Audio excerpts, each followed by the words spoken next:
ذرا یہ shocking mathematics دیکھیں قرآن میں، ایسا ثبوت خدا کا قرآن میں، آپ حیران ہو جائیں گے کہ سورہ نمبر 57 کی آیت نمبر 26، اس کی دو خصوصیات ہیں۔ ایک تو یہ کہ قرآن میں اس آیت کے اندر حضرت ابراہیم اور حضرت نوح علیہ السلام کا نام ایک ساتھ استعمال ہوا اور کسی اور پیغمبر کا نام نہیں استعمال ہوا۔ باقی تمام آیات میں جہاں حضرت ابراہیم اور حضرت نوح کا نام استعمال ہوا ہے، ساتھ میں کسی نہ کسی اور پیغمبر کا نام بھی ساتھ استعمال ہوا، لیکن اس آیت میں صرف ان دونوں کا نام استعمال ہوا ہے۔ اس کی دوسری خصوصیت یہ ہے کہ یہ آخری آیت ہے جس میں حضرت ابراہیم اور نوح علیہ السلام کا نام ایک ساتھ استعمال ہوا ہے۔ اس کا جو نمبر ہے یہ دیکھیں، یہ انتہائی حیران کن نمبر ہے، 57 اور 26۔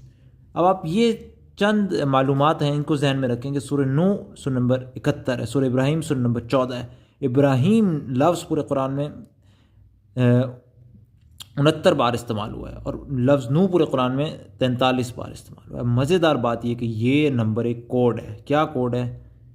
سورہ نوح میں سے سورہ ابراہیم کا نمبر نکالیں تو آپ کو اس سورت کا نمبر ملتا ہے 57، اور آیت نمبر میں اگر آپ جتنی دفعہ ابراہیم استعمال ہوا ہے 69 بار، اور جتنی دفعہ نوح استعمال ہوا ہے 43 بار، 69 میں سے 43 نکالیں، آپ کو اس آیت کا نمبر ملتا ہے۔ سبحان اللہ، سورت نمبر اور آیت نمبر کس طریقے سے میتھمیٹکس کے ساتھ اٹیچ ہیں، سبحان اللہ۔ یہ دوسروں کے ساتھ شیئر کریں۔